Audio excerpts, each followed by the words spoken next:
They didn't call him when he built his empire. They didn't call when he almost lost everything trying to survive without them.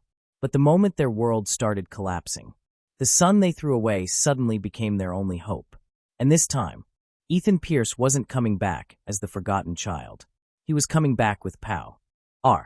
The city glittered beneath Ethan Pierce like something he owned. San Francisco stretched endlessly beyond the glass walls of his office, alive, electric, unstoppable. Just like him, he stood there for a moment, silent, taking it in. This life, this empire, no one gave it to him. He built it alone. Every sleepless night, every rejection, every moment he was told he wasn't enough, especially by them. His phone buzzed. Ethan barely glanced at it at first, until his eyes caught the headline. Pierce Enterprises faces data breach and corruption allegations. His jaw tightened. Pierce. That name felt foreign now, like something from another lifetime. A life he buried. Then his phone rang. He looked down, and for the first time in years, his chest tightened. Dad. The word alone carried weight. Not warmth, not love, just history. He let it ring once, twice. A part of him wanted to ignore it, but something deeper, something unfinished, made him answer. Ethan. His father's voice, older, strained, unfamiliar. We need to talk. Silence stretched between them, heavy, thick, uncomfortable. Ethan leaned back slowly in his chair. You don't call me for 10 years, he said quietly. And now you need to talk. A breath on the other end. It's the company. Things are falling apart. We could lose ever. You think. Connor, your mother, we don't know what to do. You're the only one who understands this tech stuff. You're the only one who can help us. Of course. The irony of it all was almost laughable. His father, who once dismissed him as a failure for not following the family's traditional path, now needed his expertise. Not I miss you. Not how are you. Just, we need something. Ethan let out a slow breath, staring out at the skyline. And why should I help you? You made it very clear when I left that I wasn't part of the family anymore. You had Connor, he said calmly. The perfect son. The one who could do no wrong. A pause. How's that working out? For you. Mark was quiet for a moment, and when he spoke again, his voice was softer, tinged with regret. We made mistakes, Ethan. I won't deny that. But the company, it's your mother's dream. It's Connor's future. If we don't fix this, everything will be gone. Ethan stared out the window, his heart racing. His mother. She had been the silent bystander in his abandonment, never standing up for him, always agreeing with his father's decisions. And Connor, the prodigy who had their love and their investment from the start, was now the one who had led the company into this disaster. He couldn't help but wonder how much worse things could get for Pierce Enterprises. His mind buzzed with questions. What had gone wrong? How deep did the corruption go? But another part of him, the part still wounded by years of neglect, told him to hang up the phone and let them crumble under the weight of their choices. The truth was, Ethan had always known where he stood, not through words, but through moments, small ones, the kind that stay with you forever. Ethan was 14. He sat quietly at the long dining table, a sketchbook resting beside his plate. He had spent weeks on it. A design, an idea for a software interface, something he was proud of. Dad, I made something, he said carefully, sliding it forward. But before his father could even look, Connor spoke. Guess what? Coach says I might be captain next season. Everything shifted instantly. Mark Pierce lit up. That's my boy. His mother smiled, glowing with pride. Questions, praise, attention. Ethan's sketchbook sat there untouched. Eventually, his father glanced at it. Barely.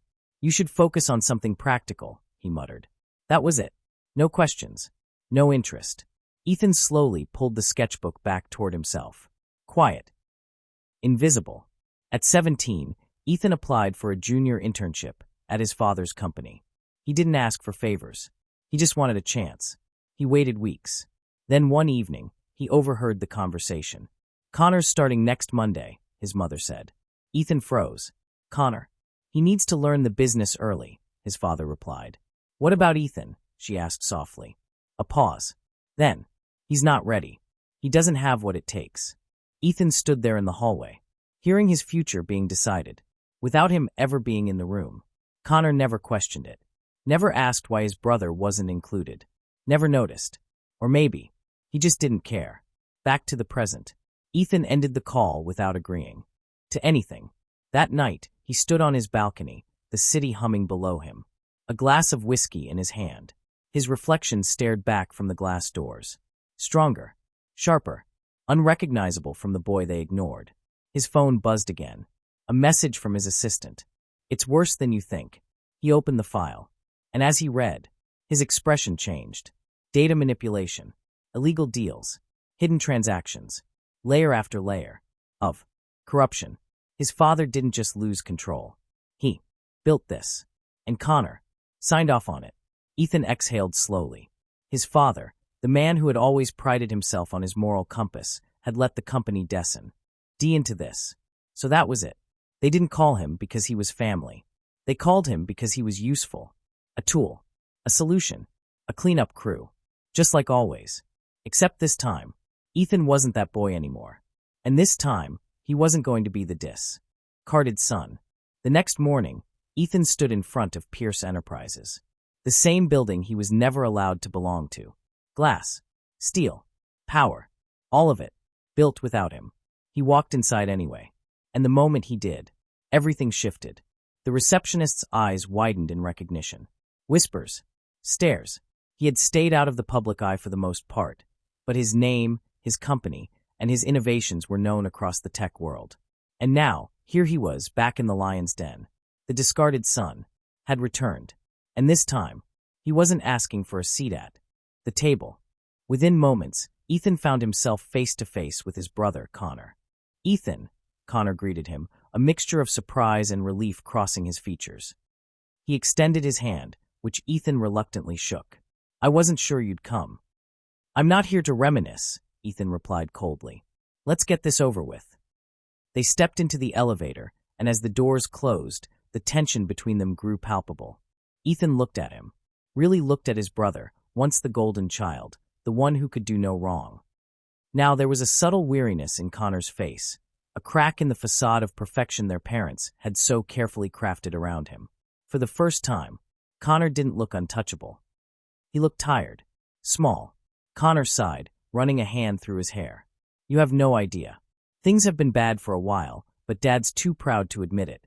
The data breach scandal is just the tip of the iceberg." "And what exactly am I supposed to do about it?" Ethan's tone was sharp, his frustration bubbling just beneath the surface. "You want me to come in and clean up your mess?" "The same mess you created." Ethan crossed his arms, his eyes narrowing. "Why me? You're the favorite, remember? You were always the one meant to take over the family business. So why aren't you fixing it?"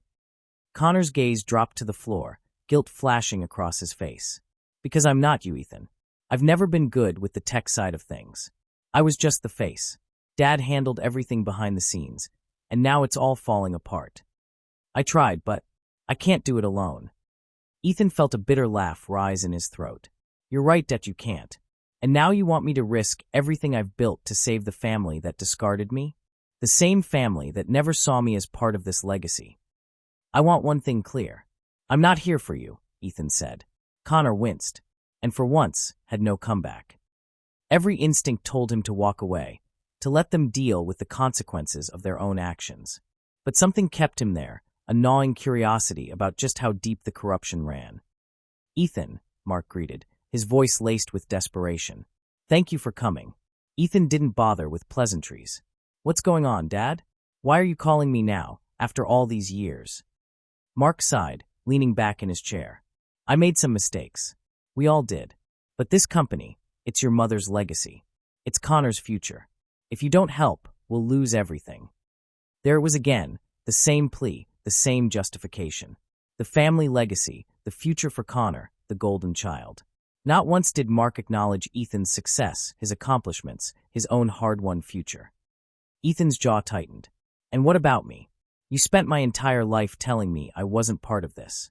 I wasn't good enough, smart enough, or talented enough. Now suddenly you need me?" Mark's gaze faltered, but he quickly recovered, his voice softening. "We were wrong, Ethan. I was wrong. But it's not too late to fix things. You can help us rebuild. It's still your family, your name." Ethan stared at his father, disbelief swirling with anger. The years of abandonment, the rejection, All of it came crashing back in a wave of fury. "I'm not here to fix your mistakes," Ethan said, his voice cold. "I'll look into the situation, but don't think for a second that this is about family. This is business. And if I don't like what I find, I won't hesitate to walk away." Mark stiffened at Ethan's words, but before he could respond, Connor cleared his throat. "There's something else," Connor said, his voice low. "Something I found, something you need to see." Ethan glanced at him, suspicion flickering in his eyes. "What is it?" Connor hesitated, then opened a folder on the desk, revealing a series of documents, emails, financial reports, and records of payments. As Ethan scanned the papers, his stomach churned. The deeper he read, the more apparent it became. Pierce Enterprises hadn't just been negligent. They had been involved in illegal activities, data manipulation, insider trading, and fraudulent contracts. The family business was rotten to its core. This could destroy everything," Ethan whispered, his hands shaking slightly as he set the documents down. Mark's face turned ashen, but he remained silent. Connor stepped closer, his voice barely a whisper. "You see now why we need you. If this gets out, it'll ruin us." Ethan felt a cold, sinking sensation in his gut. The decision weighed heavier now. It wasn't just about helping or walking away. It was about whether to expose the truth and burn everything to the ground or keep the secret and save the family that had discarded him. Either way, he knew one thing. There was no coming back from this. Ethan straightened, his eyes hardening. "You call me for help with this? Or are you trying to trap me to your lies and illegal actions? I'll make my decision soon. But make no mistake, whatever happens next, I'm the one in control now." Ethan sat alone in his sleek office, staring out at the sprawling city skyline. His mind was a storm of emotions, churning through the revelations of the past few days. He had spent hours poring over the documents Connor had shown him. Proof of Pierce Enterprises' illegal activities, the underhanded deals, the lies they had hidden beneath the glossy veneer of success. His hands clenched into fists on the polished mahogany desk, a mix of anger and disbelief coursing through him. The truth was worse than he had imagined. It wasn't just a tech scandal. It was a full-blown corporate crime, one that would land his family in jail if it ever saw the light of day. Insider trading, data manipulation, fraudulent contracts with investors. His father, the so-called pillar of integrity, had built his empire on lies.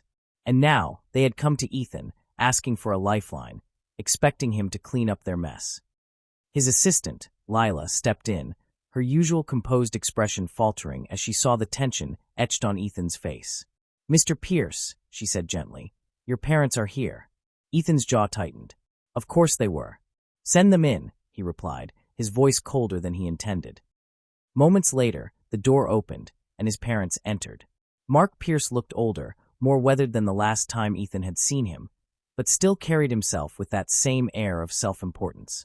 His mother, Laura, followed behind, her face pinched with worry, but she offered Ethan a tight smile as though nothing had ever been wrong between them. "Ethan," Mark began, taking a seat across from him. "Thank you for meeting us." Ethan didn't respond immediately, his eyes narrowing as he studied his father. This man, who had once towered over him, both physically and emotionally, now seemed smaller, diminished. "What is it you want this time?" Ethan's voice was sharp, his patience already wearing thin. Mark cleared his throat, his expression shifting to one of forced humility. "We've already discussed the company's issues. Connor told me you've been going through the files, and we wanted to see where you stand. If you've decided to help us." Ethan let out a short, humorless laugh. "Help you? You don't need help. You need a miracle. Do you have any idea how deep you're in?" His mother shifted uncomfortably in her seat. "Ethan, please, you don't understand. It's not as bad as it looks. We made some mistakes, but the company can be salvaged. With your expertise." "Stop." Ethan cut her off, his voice steely. "Don't insult my intelligence. You knew exactly what you were doing. All of you. The fraud, the lies. It wasn't a mistake. It was a choice. And now you want me to risk everything I've built to save your reputation." Mark's face hardened, the mask of humility slipping. "It's not just about us. It's about the family name, the legacy." "There it is again," Ethan interrupted, his voice rising. "The family name, the legacy. What legacy are you talking about? Because from where I'm standing, the only thing you've left behind is a trail of lies." Laura leaned forward, her hands clasped tightly together. "Ethan, We know we weren't perfect parents. We know we made mistakes, especially with you. Mistakes. Ethan's voice was laced with disbelief. You didn't make mistakes. You made a decision. You decided I wasn't worth your time or your love. You decided Connor was the only son that mattered. Ethan. No, he said sharply. This isn't about me helping my family. This is about you trying to save yourselves. Let's not pretend that this is anything more than that. Mark's eyes flashed with anger. So what then? You're going to walk away? Let your own flesh and blood fall apart because of your grudge. Ethan's heart raced, the weight of the decision crushing him. I don't owe you anything. Not after what you did to me. There was a tense silence in the room, the air thick with unspoken resentment. His father's eyes bore into him, and for a moment, Ethan saw the man he remembered from his childhood, the man who had never once given him a word of encouragement, never once acknowledged his achievements. Only now, when they needed him, did they come crawling back. But Ethan had his own reputation to protect, his own life to think about. If he stepped in, if he helped them cover up their crimes, he would be risking everything. And for what? To save the people who had thrown him away. I'll tell you what I've decided. I'm going to look deeper into the company. I'll give you my answer when I'm ready. But make no mistake, if I find that there's more you're hiding, I won't hesitate to expose it. Laura's eyes widened in horror. You can't do that. It would ruin us. Ethan stood up, his gaze hard. Then maybe you should have thought about that before you destroyed everything. As he turned his back on them, walking toward the window, he felt a strange sense of relief wash over him. His parents had always held the power over him, but now they were the ones begging. But the decision wasn't so simple. His family had come crawling back to him, begging for his help. And despite everything, a small part of him wanted to be the one who could rise above it all, to prove that he was better than the way they had treated him. As they left his office, his phone buzzed on the desk.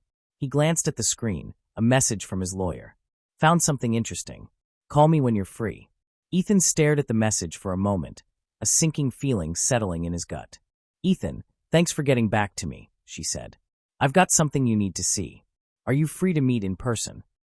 An hour later, Ethan was sitting across from his lawyer, Monica, in her downtown office. She slid a folder across the desk, her expression neutral, though Ethan could sense the gravity of what she was about to show him. These are financial records and some internal communications from Pierce Enterprises, Monica said, her voice steady. What I found is, well, it's a bit more personal. Ethan opened the folder, his eyes scanning the documents. At first, it was the usual proof of the fraud, insider trading, the deals that had been manipulated. But as he flipped further, a series of emails caught his eye. His breath hitched as he read them. The truth didn't hit Ethan fully. Until the emails. Cold. Calculated. Intentional. They were from his father. Sent to Connor. Emails about shifting money, about protecting the family's assets, and about Ethan. He's not one of us. Keep him in the dark. If he gets too close, we cut him out. He's not one of us. Never has been. Ethan felt the blood drain from his face. They had been planning to use him from the start. His parents had only come to him as a last resort, desperate for his help to save themselves. But even then, they hadn't seen him as part of the family. He was just a tool, a means to an end. Ethan stared at the screen. Something inside him didn't break, it hardened. Because this wasn't neglect. This wasn't misunderstanding. This was a decision. They didn't forget him. They chose to erase him. But as Ethan stood at the edge of that decision, he felt the weight of it crushing down on him. If he did this, if he let the world see what his family had truly done, it would destroy the scandal would rip through Pierce Enterprises, and the Pierce name would never recover. Is that what I want? He thought to himself. To ruin them the way they ruined He wasn't sure. But one thing was clear. He could never go back to being the discarded son they thought he was.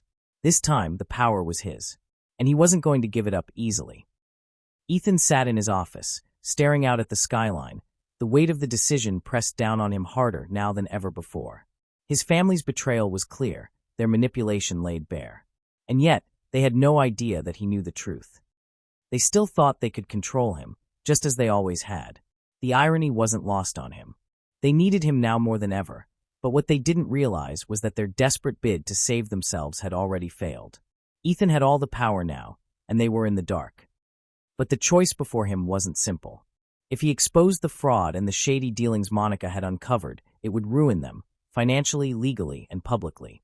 His family's name would be dragged through the mud, Pierce Enterprises would collapse, and everything his parents had worked for would be gone.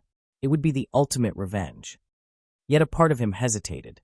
The part that wasn't driven by revenge, but by a lingering sense of duty. Ethan had spent years trying to escape the shadow of his family, but no matter how far he'd come, that shadow still lingered. Was he really willing to become the man who destroyed his own blood? His parents and Connor arrived, looking more haggard than he had ever seen them. His father's usual bluster was gone, and his mother looked fragile, as if the weight of their impending downfall had finally taken its toll. Connor, on the other hand, was as aloof as ever, his handsome face a mask of indifference, though Ethan could sense the anxiety lurking beneath the surface. His father took a deep breath, exchanging a glance with his mother. "We've been thinking, and we realize we made mistakes. We didn't handle things right with you when you were younger, and we know that now." It was the closest thing to an apology Ethan had ever heard from his father, but it felt hollow. Too little, too late. He leaned back in his chair, folding his arms. "And?" Ethan asked, his tone cold. His mother leaned forward, her eyes pleading. "Ethan, we're asking for your help, as your family. This isn't just about the business. It's about saving what's left of us. We've lost so much already, and we can't lose you too." Connor shifted uncomfortably but remained silent, his jaw tight. Ethan could see the tension in his brother's posture. The same brother who had basked in the limelight while Ethan had been cast aside. Ethan sighed, his voice low. "So now you see me as family? Now, when everything's falling apart." His father's face flushed, and he leaned forward. "We need you, Ethan, and we're willing to make things right." "How?"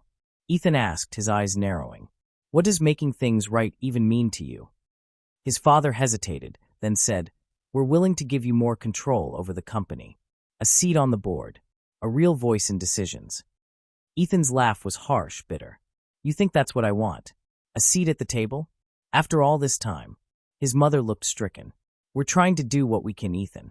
Please understand, this is about survival." Ethan shook his head, feeling the familiar sting of resentment rising in his chest. "Survival for you, not for me. You haven't once asked what I want. You're still thinking about yourselves, about saving your company and your reputation." His father clenched his jaw, his voice growing harsher. "You're part of this family, Ethan. Whether you like it or not, you're tied to us. If we go down, it affects you too. You can't escape that." Ethan stared at him, feeling the cold anger that had been simmering inside him for years. He had spent his whole life trying to escape their influence, and now they were trying to pull him back in. But they didn't understand. He wasn't the discarded son anymore. He had built something of his own, something they had no claim to. "I don't need your company or your legacy," Ethan said quietly. "I've made my own way." His father opened his mouth to protest, but Ethan held up a hand to stop him. "There's something else you should know," Ethan continued, his voice steady. "I've looked into Pierce Enterprises. I've seen the numbers, the fraud, the backdoor deals, and I know it wasn't just bad management, it was deliberate. You, Connor, you both signed off on this." Connor's face drained of color, and his father's eyes widened in shock. "What are you talking about?" "I'm talking about the millions funneled through shell companies," Ethan said, his voice rising. "The falsified earnings reports. You were covering up for years, and now it's all about to come crashing down. That's why you're really here. You don't want me to help save the company.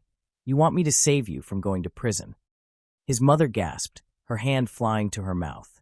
Connor looked like he had been punched in the gut, but Ethan didn't care. He was done playing nice. His father stammered, "Ethan, we didn't." "Don't lie to me," Ethan snapped. "I have the proof. I know everything." The room fell into a tense silence. His parents looked pale, and Connor seemed to be barely holding it together. The power dynamic had shifted, and for the first time in his life, Ethan felt truly in control. They sat across from him, desperate, pleading. Ethan didn't feel anger anymore, just clarity. "You want my help?" he said calmly. They nodded, hope flickering. Ethan leaned forward. "Then you give me everything. Silence, control, authority, ownership. No negotiation. No second chances." His father stared at him. "You're blackmailing us." Ethan didn't flinch. "No," he said quietly. "I'm giving you the same choice you gave me. And this time, they knew what it felt like. To not matter. His father's face twisted in fury, but his mother grabbed his arm, whispering urgently to him.